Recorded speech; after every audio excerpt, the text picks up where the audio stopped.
환경에 의한 환경을 위한 이야기를 듣습니다. 여기는 GP지기 초대석입니다. 안녕하세요. 팟캐스트 지피지기 초대석입니다. 대한민국 곳곳에서 환경을 위해 힘쓰고 계시는 분들을 모시고 진솔한 이야기를 나눠봅니다. 네, 안녕하세요. 최학수입니다. 최학수요? 네, 사실 제가 올해 책을 많이 안 읽었는데 네. 올해 읽었던 몇 안 되는 책 중에서 오늘 제가 좋게 읽었던 책에 저자님이 나오신다고 그래가지고 학수고대하는 마음으로 학수라고 했습니다. 짧은 시간 안에 또 네. 엄청난 이름을 지어주셨네요. 네, 엄청 많이 생각했죠. 네.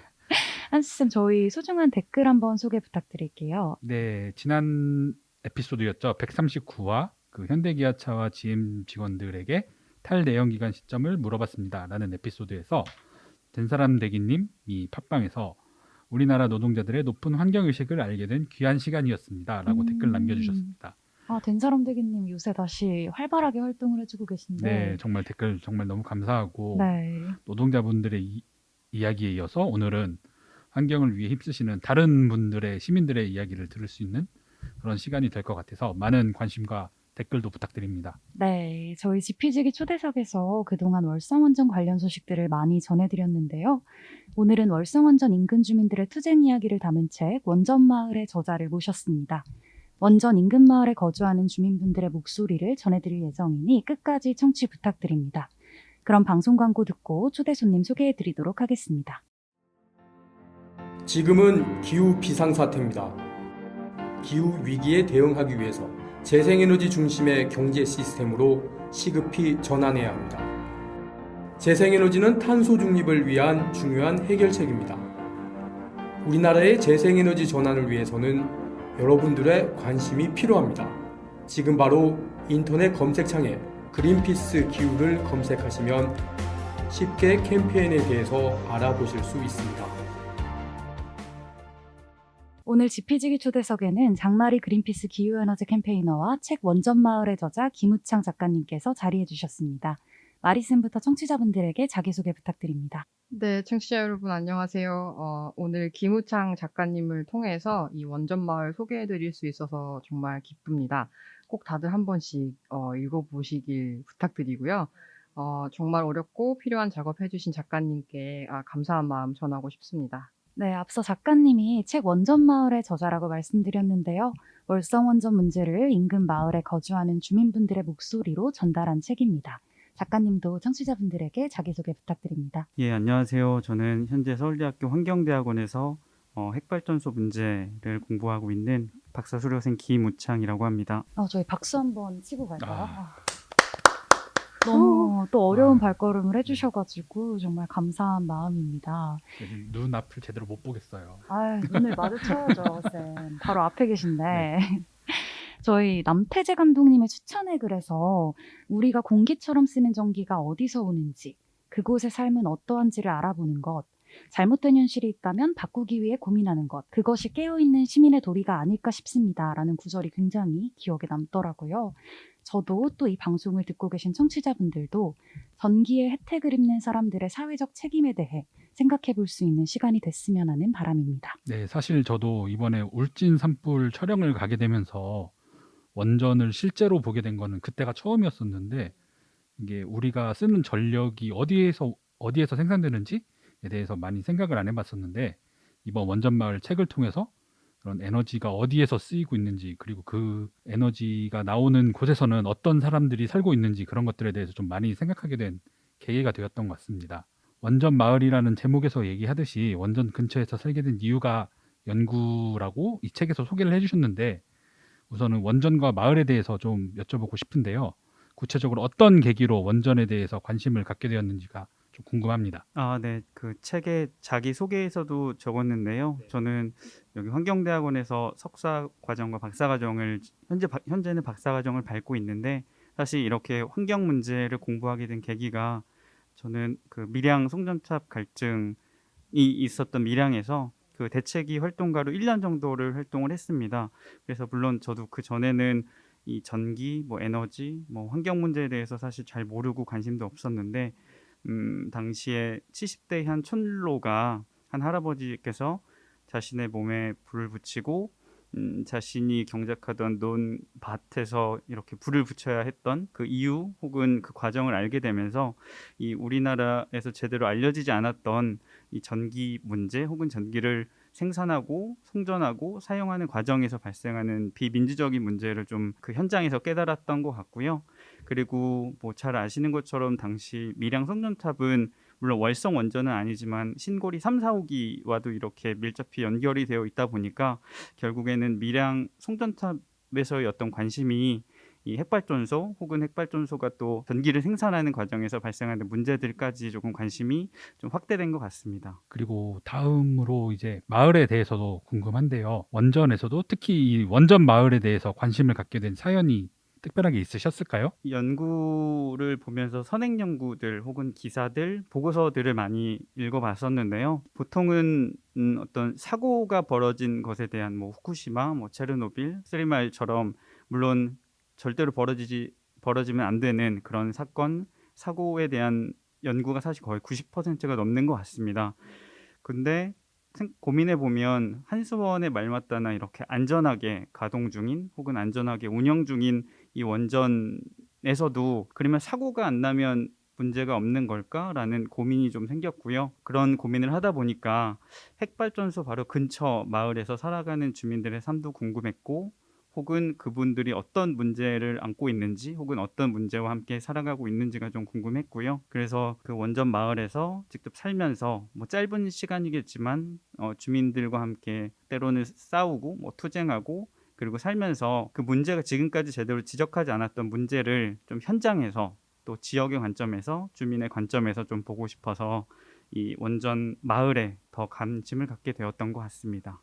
네, 작가님께서는 연구를 위해서 이제 2020년 10월 중순부터 2021년 7월 초까지 약 8개월간 월성원전에서 3km 정도 거리에 있는 마을에서 실제로 거주를 하셨잖아요. 다른 원전이 아니라 이 월성원전 인근 마을에 거주하시기로 결정한 이유가 있을까요?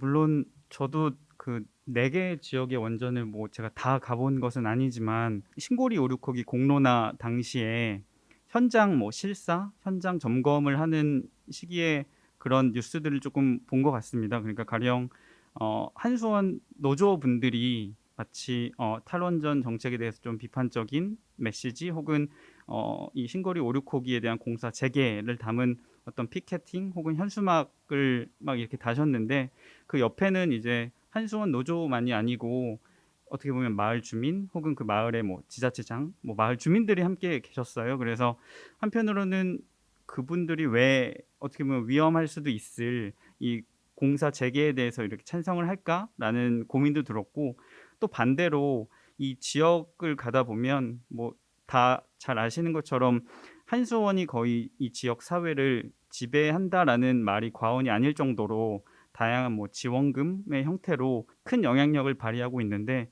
그럼에도 불구하고 이렇게 계속해서 반대의 목소리를 내는 분들도 오히려 더 궁금했습니다. 그러니까 그 누가 언제 뭐 어떻게 왜 이렇게 힘든 여건 속에서도 목소리를 내고 있는지 물론 다른 지역에서도 그런 목소리를 계속 내시지만 유독 월성 원전에서는 사실 오늘도 이 녹음을 하는 오늘이 월요일인데 매주 월요일 날 출근길에 상여 시위를 하세요. 그래서 특히나 상여 혹은 관이라는 문화도 사실 저에게는 굉장히 낯설기도 했고 이분들이 왜 어떻게 싸우게 됐는지가 좀 더 궁금해서 월성을 택했고요. 그리고 월성에는 잘 아시는 것처럼 뭐 중수로 많이 있는 것이 아니고 중수로, 경수로, 한수원 본사 그리고 중저준위 폐기물 뭐 처분장 그리고 최근에 맥스터 그리고 작년 이맘때 제가 현장에 있을 때는 테러 연구소 그리고 최근에는 다양한 연구소까지 어떻게 보면 핵발전소와 관련한 거의 모든 시설이 이 월성에 있기 때문에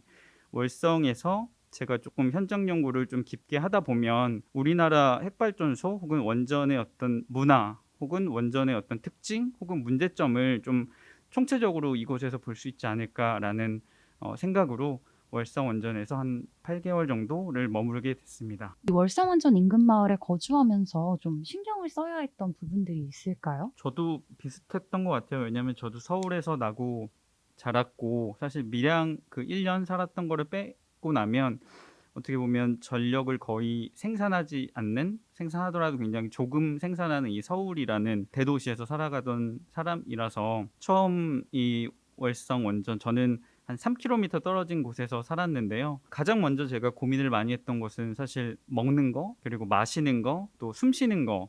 왜냐하면 잘 아시는 것처럼 안전하게 뭐 가동 중인 상황에서도 액체나 기체 상태로 이 방사성 물질이 끊임없이 배출이 되기 때문에 주민들은 이 피폭 문제를 굉장히 우려하고 계십니다. 그래서 사실 내려가기 전에는 핵발전소의 문제에 대해서 제가 고민을 해봐도 굉장히 추상적인 이유만 계속 생각이 났던 것 같아요. 그냥 어떻게 보면 사건, 사고 혹은 주민들의 어떤 권리, 그러니까 굉장히 저는 그곳에서 살아본 적이 없기 때문에 추상적인 이유, 추상적인 어떤 탈핵 혹은 탈원전의 논리, 이유만 갖고 있었는데 실제 이곳에 살다 보니까 제가 먹고 마시는 뭐 음식, 물, 그리고 공기 속에 삼중수소가 있지는 않을까, 또 삼중수소를 비롯한 다른 방사성 물질이 있지는 않을까, 이런 고민을 그냥 일상 속에서 매일 한다는 것 자체가 굉장히 스트레스였고, 한편으로는 마시는 것은 혹은 먹는 것은 제가 조금만 신경 쓰면 뭐 생수를 사다 먹는다든지 아니면 먹는 것은 조금 더 거리가 떨어진 울산 뭐 북구 울산에 가서 먹는다든지 하면 되는데, 사실 숨 쉬는 거는 어쩔 수 없다 보니까 어느 순간부터는 그냥 이 문제를 계속 잊으려고 했던 것 같기도 하고요. 그리고 또 이런 환경 혹은 건강에 대한 피해도 있지만 그곳에서 제가 봤던 것들은 또 공동체가 파괴되는 문제, 그러니까 원전에서 나오는 어떤 지원금 혹은 한수원과 지역사회의 어떤 관계 속에서 찬성하는 사람과 반대하는 주민 사이에 벌어지는 공동체의 갈등도 있고요. 그리고 이 지역사회가 한수원이 계속 제공하는 뭐 지역자원시설세, 거의 1,000억 단위의 어떤 지역자원시설세라든지 아니면 주민들에게 제공하는 어떤 원전 지원금을 통해서 이것이 위험하다고 할지라도 혹은 위험함을 알고 있더라도 도저히 이것을 거부할 수 없는 혹은 한수원을 비판할 수 없는 그런 분위기가 형성되어 있기 때문에 인체에 대한 혹은 건강에 대한 피해만이 아니고 어떻게 보면 사회학적인 문제, 공동체의 파괴 문제도 그렇고, 또 한수원과 지역사회의 어떤 관계 안에서 벌어지고 있는 어떤 권력의 문제 혹은 정치의 문제 등도 다양한 조금 문제 혹은 현상들을 조금 목도하게 된 것 같습니다. 저는 작가님 말씀을 듣다 보니까 책에 있던 그 황문희 월성원전 인접지역 이주대책위원회 부위원장님의 인터뷰가 좀 떠오르더라고요. 이게 구절구절로 제가 좀 잘라왔는데, 한국수력 원자력에서 항상 원자력은 깨끗하고 좋은 에너지고 다 좋다고 하니까 라는 부분이랑,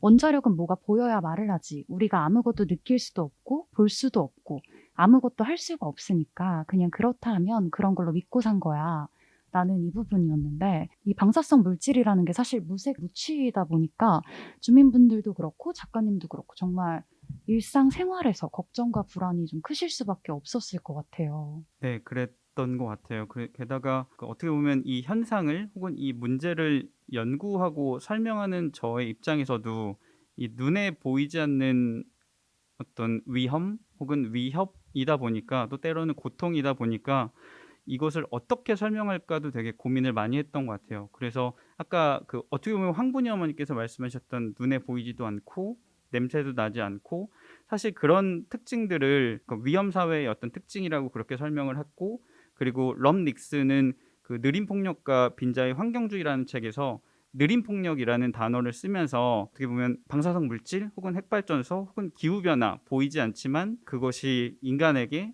영향을 주는 것을 이렇게 설명을 하거든요. 근데 주민들은 그것을 아시는 거죠. 그러니까 공부하지 않아도 혹은 어떤 책을 읽지 않아도 이 문제에 대해서 아신다는 것 자체도 굉장히 한편으로는 되게 놀라웠고요.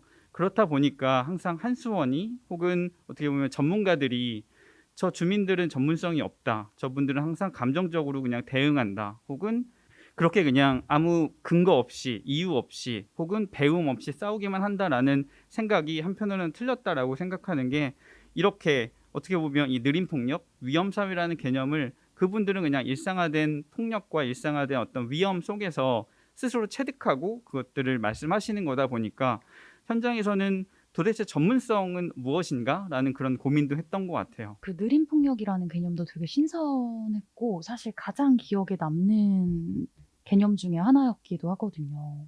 그리고 실제 이제 지역에 거주를 하시면서 그런 그 안타까움을 가셨는데 저도 개인적으로 원전 캠페인을 하면서 가장 전달할 때 고민을 많이 하는 지점이에요. 왜냐하면 시민분들은 그 위험에 대해서 원전을 봐도 그 위험을 직관적으로 알기가 어렵고 지금 뭐 원자력 안전위원회나 한수원이나 우리 일반 언론들이 이 문제를 다루는 어떤 언어 자체도 너무나 어렵다 보니까 어떻게 하면 조금 더 직관적으로 혹은 간접적으로라도 체험할 수 있게 이 방사성 물질들의 위험이나 원자력 발전의 위기들을 알릴 수 있을까? 저도 서울에서 이제 캠페인을 진행하면서 항상 고민하는 지점이라 저도 그 책에서 많이 공감이 갔던 것 같아요. 네. 그럼 보이지 않는 위험을 이 원전 근처에 사시는 주민들이 원전 마을에서 살고 있다라는 것을 인지하게 된 계기가 크게 두 사건에서부터 시작되었다고 이렇게 책에서 소개를 해주셨는데 요 두 사건에 대해서 좀 구체적으로 설명해 주실 수 있으실까요? 네, 아마 이 방송을 듣고 계신 분들도 들어봤을 텐데요. 일단 가장 큰 거는 후쿠시마 사고였습니다. 왜냐하면 아까 두 분께서도 말씀해 주셨던 것처럼 사실 이 사건 혹은 이 사고가 터지기 전까지 이 뭐 황분희 부위원장님을 비롯해서 월성 핵발전소 근처에 사는 주민들은 원전이 얼마나 위험한지 혹은 원전이 수시로 이 방사성 물질을 배출하는지 그리고 중수로의 어떤 특징을 전혀 어떻게 보면 한수원으로부터 듣지 못한 채 수십 년을 살아오셨는데요. 근데 이 후쿠시마 사고와 그리고 그 이후에 벌어졌던 원전 부품 비리 사건을 통해서 주민들에게는 지금까지 그냥 안전하다 혹은 안전신화 속에서만 살아가던 주민들은 이것이 안전하지 않을 수 있다 혹은 인간의 기술로 인간의 힘으로 이 거대한 문제를 제대로 대응하지 못할 수도 있다라는 생각을 하셨던 것 같고요. 그리고 부품 비리 사건은 주민들에게는 더 어떻게 보면 충격을 드렸던 것 같아요. 왜냐하면 안전을 담보해야 되는 한수원 입장에서 오히려 그 안전을 해하는 어떻게 보면 이익에 혹은 돈에 눈이 멀어서 그 안전을 해하는 행위들을 수년간 해왔기 때문에 신뢰가 무너진 그런 네. 거죠. 그래서 주민들로서는 이제 더 이상 한수원이 제시하는 안전하다 혹은 괜찮다, 깨끗하다라는 어떤 안전 신화를 주민들의 어떤 손으로 혹은 주민들이 다르게 바라볼 수 있게 된 어떤 계기가 되지 않았나 싶습니다.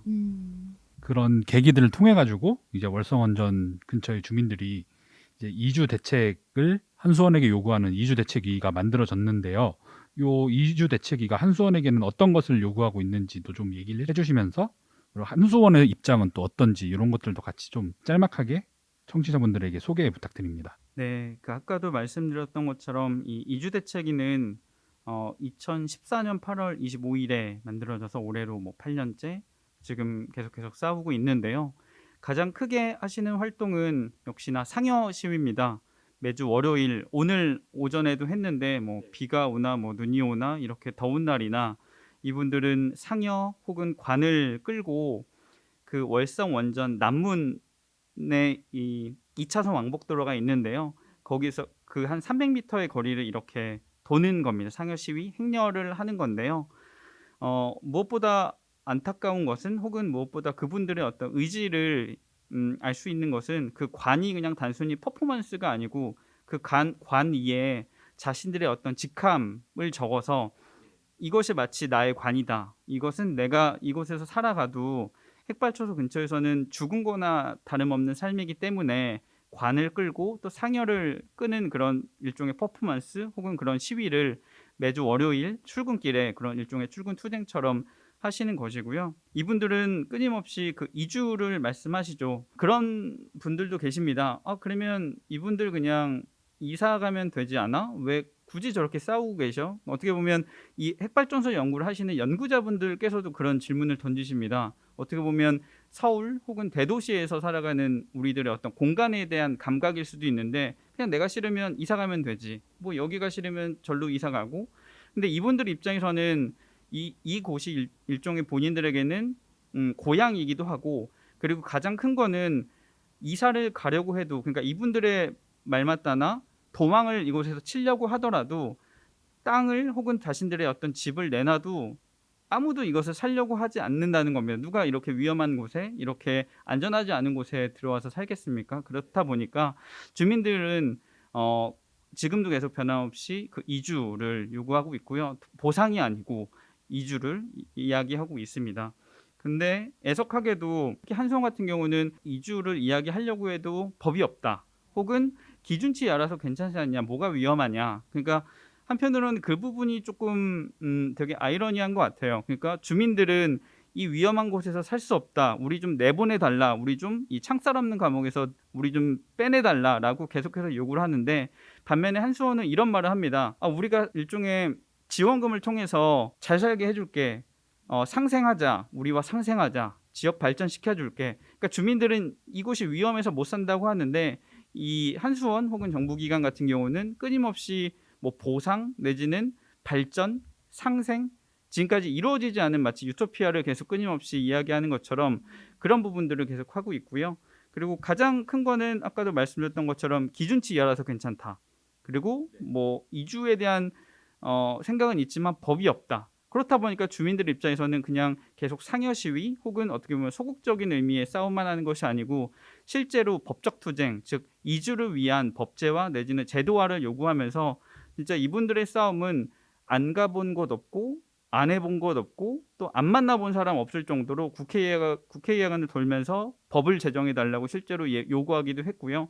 그렇다 보니까 이주를 위한 거의 모든 어떤 요구들 혹은 목소리들을 지금 8년째, 9년째 계속 내고 계십니다. 또 최근이죠. 2020년 말에 월성원전에서 방사성 물질 노출 사실이 확인이 됐어요.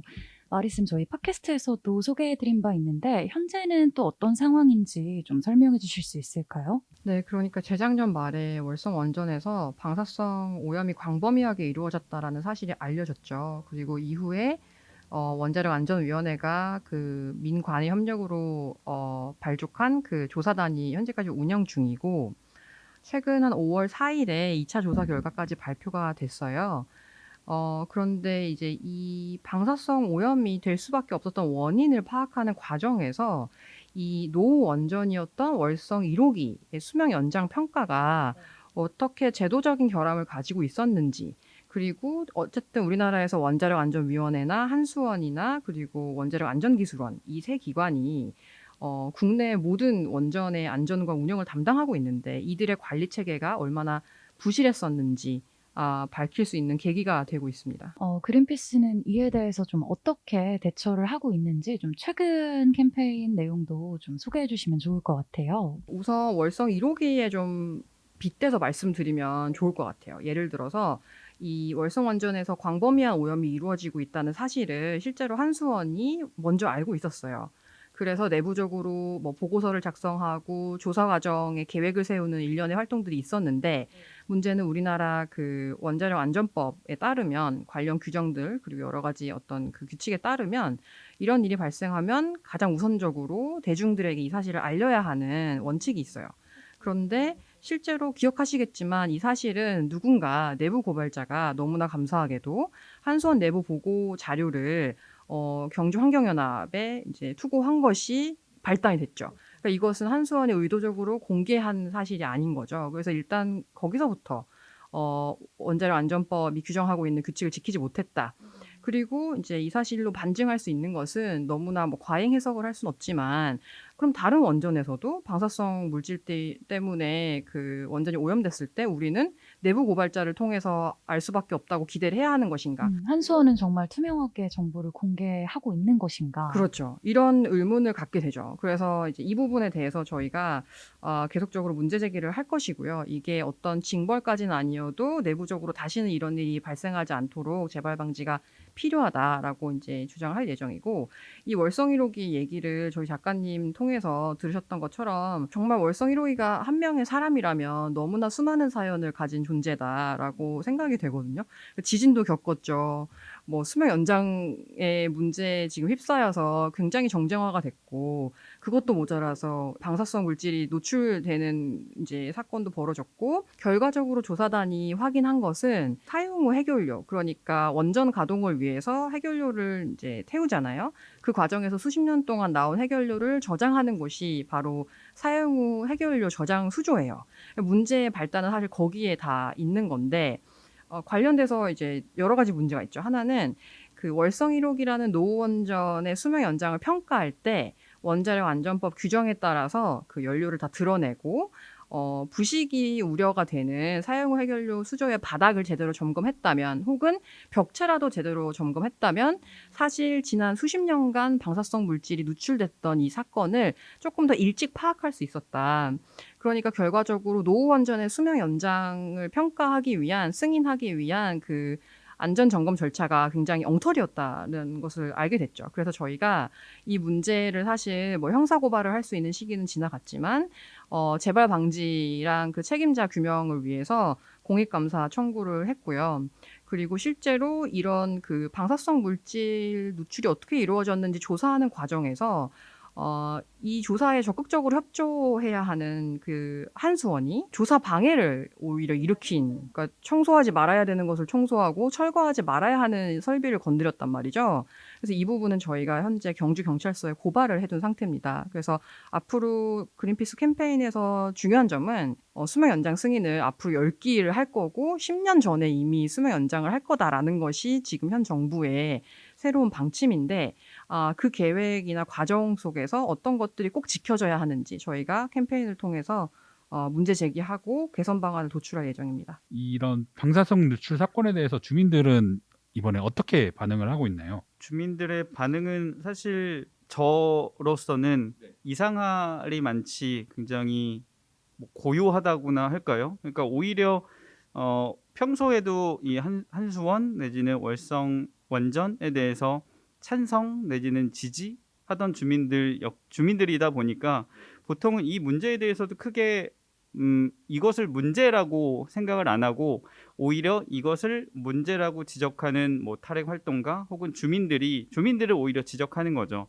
너희가 이것 때문에 문제라고 지적하니까 우리 계속 집값 떨어진다. 너희가 계속 이렇게 목소리 내니까 여기로 오는 관광객의 수가 떨어진다. 그러니까 위험하다고 말하는 사람들을, 다수의 주민들은 이렇게 지적하는, 어떻게 보면 굉장히 좀 저로서는 안타까운 혹은 굉장히 황망한 그런 모습들을 조금 보았습니다. 근데 그럼에도 불구하고 이 문제를 계기로 환경부 주관의 뭐 다양한 그 건강 영향 평가 혹은 건강 영향 조사가 지금 진행되고 있고, 올해 말로 그 결과가 나올 예정인데요. 사실 이 조사 혹은 이 조사 결과를 계기로 어떻게 보면 지금까지 제대로 다루어지지 않았던 피폭 문제 혹은 주민들의 어떤 건강 문제 내지는 이주 혹은 뭐 재산권과 관련해서 사람들이 갖는 어떤 다양한 문제점 내지는 침해당하는 어떤 권리에 대한 어떤 모습들을 우리가 조금 더 함께 고민해 볼 수도 있는 계기가 되지 않을까, 조금은 한편으로는 그런 기대도 조금 하고 있습니다. 방사능 물질의 위험성에 대해서는 주민들도 지역 환경 오염과 건강에 대해서 걱정을 할 수밖에 없을 것 같은데요. 그런데 그 월성 1호기는 건강 문제 관련해서 조금 더 특별한 이유가 있다라고 하는데, 마리쌤 혹시 설명해 주실 수 있으실까요? 후쿠시마 오염수 덕분에라고 해야 될까요? 그러니까 삼중수소라는 방사성 물질에 대해서 저희 청취자 여러분들께서도 좀 더 익숙하실 것 같아요. 근데 월성 원전은 기본적으로 우리나라에서 유일하게 그 월성 1호기부터 4호기만 중수로라는 노형인 거예요. 근데 이 노형은 삼중수소라는 방사성 물질을 더 많이 배출하는, 그러니까 사고가 나지 않아도 운영 중에 뭐 물이라든지, 그러니까 물이 삼중수소와 결합이 돼서 삼중수소 수가 지하수에 계속해서 축적이 되고 이제 주민들이 살고 있는 마을까지 번져나갈 수 있는 그런 가능성이 있고, 그리고 공기 중에도 삼중수소가 상당수 녹아 있는 것으로 파악이 돼요. 그러니까 이 부분은 어떤 추측이 아니라 이제 월성 원전만 조사해봐도 우리가 파악할 수 있는 사실인 거죠. 저희가 좀 주목해야 되는 부분은 삼중수소라는 물질은 뭐 월성 1호기나 월성 원전에서 많이 나오긴 하지만 다른 원전을 운영하면서도 어쩔 수 없이 그 환경으로 배출이 되는 방사성 물질이거든요. 그러다 보니 원전을 운영을 하려면 이 삼중수소가 위험하지 않다라는 이제 방식으로 말을 계속 할 수밖에 없는 상황인 거죠. 그게 정확하게 일본 정부도 삼중수소의 위험성을 축소하고 있잖아요. 근데 사실은 한수원이나 원안이도 우리나라에서 이 삼중수소의 위험성을 제대로 알리지 않고 있는 거죠. 근데 월성 1호기 같은 경우에는 주변에 인근 주변에 사시는 주민분들의 그 체내 축적률을 조사하기 위해서 소변 검취도 있었는데 정말 4살짜리 어린아이 몸에서도 그 성인보다 더 높은 삼중수소 농도가 나와서 충격을 줬던 사건이 있어요. 아이들이 뭔가 성인보다 더 큰 영향을 받는다는 내용이었던 것 같은데 맞을까요? 네. 그 유전자가 증폭이 되는 그러니까 성장을 하는 과정이기 때문에 사실은 태아라든지 아이들, 청소년들에게 더 많은 영향을 주는 것으로 이제 확인이 되고 있는데 우리나라에는 삼중수소 위험성이 알려지지 않았지만 해외에서는 특히 캐나다나 독일이나 이제 미국에서는 인근 주변 마을의 그 바람이나 유전변이 질병에 대해서 조사를 했었고 그 결과 이제 원전 인근 주변에서 건강 피해가 더 컸기 때문에 실제로 삼중수소라는 방사성 물질을 다루는 어떤 규제를 훨씬 더 강화한 바가 있어요. 저희 다시 한번 월성원전 인접지역 이주대책위에 대해 얘기를 해보면 좋을 것 같은데 이 이주대책위의 앞으로의 활동 계획이 좀 궁금합니다. 이 부분에 대해서는 사실 아까도 말씀드렸던 것처럼 매주 월요일 상여 시위를 하시는 것, 그리고 주민들로서는 사실 벌써 이제 저번 정권이라고 말을 해야 될 것 같은데 이 전 문재인 정권에 기대하는 바가 굉장히 컸어요.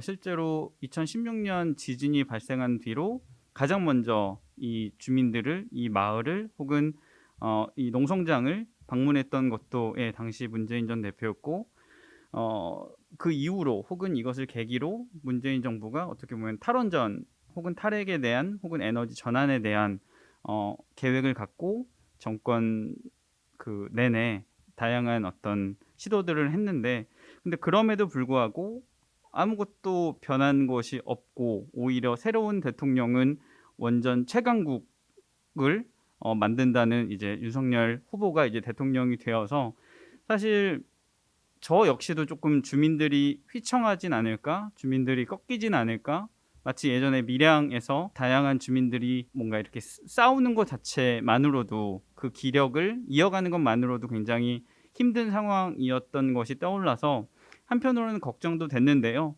근데 그럼에도 불구하고 주민들은 매주 월요일 날 희망을 혹은 자신들의 어떤 싸움의 어떤 이유를 잃지 않고 이 상여를 또 자신들의 어떤 이름 혹은 직함이 적힌 관을 끄는 것만으로도 저는 굉장히 위대한 혹은 정말 지지하고 싶은 그런 계획이라고 생각을 하고요. 역시나 제가 드릴 수 있는 이야기는 이 책에 적은 것처럼 전기를 안락하게 사용하는 우리의 삶과 전기를 생산하고 또 그 전기를 생산하는 과정에서 발생하는 피해를 입고 있는 그들의 문제로 그냥 이렇게 분리해서 생각하는 것이 아니고 그것이 그냥 그들만의 문제가 아니라고 생각해 주는 것 자체가 제일 중요하다고 생각을 하고요. 되게 불편할 겁니다. 왜냐하면 나는 가해자가 아니고 나는 아무런 위해를 끼칠 의지도 없는데 왜 내가 뭘 해야 되지? 왜 내가 불편해야 되지? 근데 지금까지는 보통의 연구들이 혹은 기사들이 제대로 우리와 그들 사이의 어떤 연관성 혹은 관계성을 제대로 설명하지 않다 보니까 이 문제가 그냥 저들만의 문제고 어떻게 보면 저들의 싸움이 그냥 보상을 바라는 혹은 더 많은 돈을 바라는 그냥 저들만의 굉장히 님비적인 이기적인 싸움이야라고 치부하는데 그냥 가장 중요한 것은 이것이 우리의 삶과 저들의 어떤 뭐 고통, 저들의 어떤 시위가 연결되어 있음을 한 번쯤은 생각해 보시는 것. 또 그 생각이 어떻게 보면 현장 방문, 어떤 연대로도 이어질 것이고요. 또 누군가는 저처럼 어떤 연구자는 연구를 통해서 혹은 부족하지만 글을 통해서 이 문제를 끊임없이 사회화시키기도 하고 또 어떤 활동가의 입장에서는 계속 끊임없이 목소리를 내는 다양한 방식으로 자신의 어떤 현장에서 우리의 삶과 그들의 삶이 이어지고 있다는 것을 생각하는 것에서 다양한 방식의 어떤 연대, 지지, 어떤 도움들이 만들어지지 않을까 싶습니다. 이번 월성원전 주민들과 함께 인터뷰도 하고 이런 연구라든지 저서 활동을 통해서 다양한 그런 원전의 위험성 이런 것들을 알려주고 계시는데요. 월성 1호기를 둘러싸고 지금 일어나고 있는 일들이라든지 주민들의 현재에 대해서 작가님의 좀 소감 같은 걸 좀 듣고 싶습니다. 현장 연구를 시작하기 전에는 저도 이렇게까지 원전 문제에 대해서 깊이 고민하고 또 다양한 것들을 알게 될 거라고는 생각을 못 했는데요. 물론 선배 연구자들, 선배 활동가들, 또 다양한 기자들이 지금까지 원전과 관련한 다양한 글들, 활동들, 운동을 하셨는데 한 3가지 정도 혹은 2가지에서 3가지 정도가 제대로 짚어지지 않은 것 같아요. 그러니까 하나는 방금 말씀드렸던 것처럼 우리와 그들 사이의 어떤 연결성, 그러니까 보통은 그렇게 표현하는 것 같아요. 그냥 위험과 비용을 외부화한다. 어떻게 보면 굉장히 경제학적인 용어고 굉장히 학술적인 용어인데 마치 과거의 뭐 지구 온난화 혹은 기후 변화처럼 이 문제의 어떤 심각성을 제대로 보여주지 못하는 것처럼 위험과 비용을 외부화한다라는 표현이 저는 실제 이 연결성 혹은 관계성을 제대로 보여주지 못한다고 생각해서 사실 저는 조금은 불편하지만 조금은 노골적이지만 내부 식민 지배라는 표현으로 지금 이 문제를 저의 박사 논문에서 조금 분석하고 있고요. 그리고 2번째는 보준위 핵폐기물에 대한 어떤 고민들. 그러니까 저 역시도 지금까지는 그냥 탈원전 생각하면 오래된 원전을 수명 연장하는 것이 아니고 폐로하고 새롭게 짓지 않는 것 정도만 생각했는데 이제 현장에 가보니까 폐로를 하더라도 주민 입장에서는 가동이 멈춰진 고리 1호기 혹은 월성 1호기와 계속해서 살아가는 거잖아요. 그렇다 보니까 그 안에는 여전히 위험한 어떤 핵 폐기물들이 있고 그래서 이제는 물론 굉장히 어려운 문제지만 이 고준위 핵폐기물 또는 핵발전소에 대한 문제를 더 넓혀서 생각할 필요가 있겠다. 이걸 단순히 어떤 시골 지역에 그냥 공간적으로 그냥 떠넘기는 것이 아니고 또 미래 세대라는 시간적으로 그냥 떠넘기는 것이 아니고 우리가 발생시킨 이 위험을 혹은 이 위험의 가능성을 우리가 조금 불편하더라도 혹은 문제를 정말 복잡한 문제이지만 우리가 같이 좀 고민해서 이 문제를 같이 풀 필요가 있겠다라는 그런 생각들을 조금 했던 것 같습니다. 네. 오늘 긴 시간 녹음 함께 해주셨는데요. 작가님, 청취자분들에게 마지막으로 전하고 싶은 말씀이 있을까요? 오늘 이 방송도 혹은 제가 쓴 원전 마을이라는 책도 결코 유쾌하지도 뭐 즐겁지도 않은 그런 내용들인데요. 한마디로 되게 불편하게 만들 겁니다. 그리고 저도 굉장히 불편했고요. 근데 책에도 그렇게 썼는데 안전한 곳에서 어떻게 보면 안락하게 내가 사랑하는 누군가와 사는 것이 사실 저희에게는 혹은 저에게는 응당 주어지는 일상이고 그 중요성을 깨닫지 못하는 건데 이 주민들 입장에서는 어떻게 보면 우리의 일상, 별것 아닌 그 일상을 쟁취하기 위해서 지난 8년간을 정말 아까도 말씀드렸던 것처럼 안 해본 것 없고 뭐 안 가본 것 없고 안 만나본 사람이 없을 정도로 누군가의 일상을 쟁취하기 위해서 누군가의 삶은 계속해서 싸워야 되는 그런 현실이 한편으로는 굉장히 안타깝고요. 그리고 이 책은 뭐 많이 부족합니다. 저는 여전히 지금 학생이고 많이 부족하지만 이 책의 인쇄는 오늘도 그리고 다음 주도 아마 계속해서 싸워 나가는 그 월상원전 이주대책위 분들에게 후원을 하기로 했으니까 많은 관심을 부탁드립니다. 네, 오늘은 장마리 그린피스 기후에너지 캠페이너 그리고 책 원전마을의 저자 김우창 작가님과 함께 월성원전에 대해 이야기해봤는데요. 그럼 방송 광고 듣고 마무리하도록 하겠습니다. 그린피스 자원봉사를 만나고 자원봉사가 재밌어졌다. 그린피스 자원봉사 함께하고 좋은 변화가 시작됐다. 플라스틱 제로 해양보호부터 기후위기 대응까지 그린피스 자원봉사자는 환경보호 메시지를 널리 알리기 위한 다양한 캠페인을 함께 만들어갑니다. 지구를 위한 긍정적인 일을 시작하고 싶으시다면 지금 바로 검색창에 그린피스 자원봉사를 검색해 자원봉사자로 등록하세요. 네, 김우창 작가님 오늘 방송 어떠셨나요? 제가 지난 1시간 동안 어떤 이야기를 했는지 잘 기억이 안 나고 너무 방송으로 들어보시면 예, 됩니다. 너무 긴장도 하고 지금도 막 손에 땀도 나고 어, 한편으로는 현장에서도 사실 그런 고민을 계속 했던 것 같아요. 그러니까 저는 사실 학부 전공은 국문학을 전공했고요. 지금은 환경정책, 환경사회학을 공부하는 사람이다 보니까 현장에서 뭔가 문제가 터졌을 때 사실 저는 역학을 공부한 사람도 아니다 보니까 그 질병과 이 위험 물질 간의 어떤 인과관계를 제가 밝힐 수도 없고, 그리고 제가 생물학이나 화학을 전공한 것도 아니다 보니까 이 삼중수소가 얼마나 위험한지 마치 바나나 몇 개, 멸치 몇 그램으로 비유하는 그런 주장을 하실 때도 사실 저는 그것에 대해서 반박을 못 하겠더라고요. 제가 아는 것이 없기 때문에.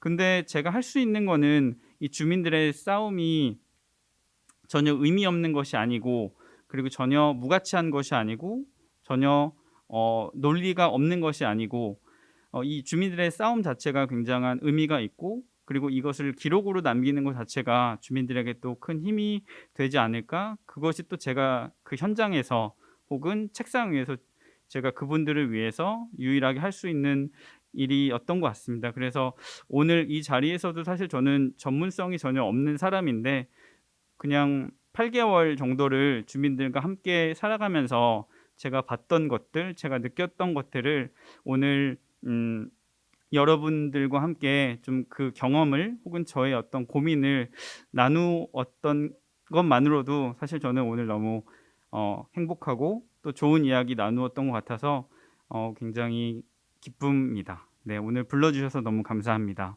작가님께서 전문성이 무엇인지 생각해보게 됐다는 말씀을 해주셨는데 작가님도 작가님만의 전문성으로 이 월성원전 인근 주민들의 삶을 세상에 알리는 데 일조해 주셨잖아요. 작가님의 전문성도 이 문제를 해결하는 데 있어 반드시 필요한 전문성이라는 말씀을 좀 드리고 싶습니다. 우리 마리쌤도 오늘 소감 부탁드릴 수 있을까요? 네, 저희 그 지피지기 팟캐스트를 듣는 청취자 여러분은 저희가 올해였죠? 올해가 아니었나요? 하도 기억이 가물가물. 작년이었죠? 네, 작년 3월에 그 후쿠시마 10주기를 기념해서 저희가 초대했던 그 후쿠시마 주민, 저희 한나양을 만났던 거 기억하실 거예요. 이제 당시에는 고등학생이었는데, 기억나요. 예, 이제 대학생이 됐는데, 이 현장에 계셨던 분들과 이렇게 팟캐스트를 할 수 있는 것의 의미가 청취자 여러분들께도 전달이 좀 됐기를 기대를 하고요.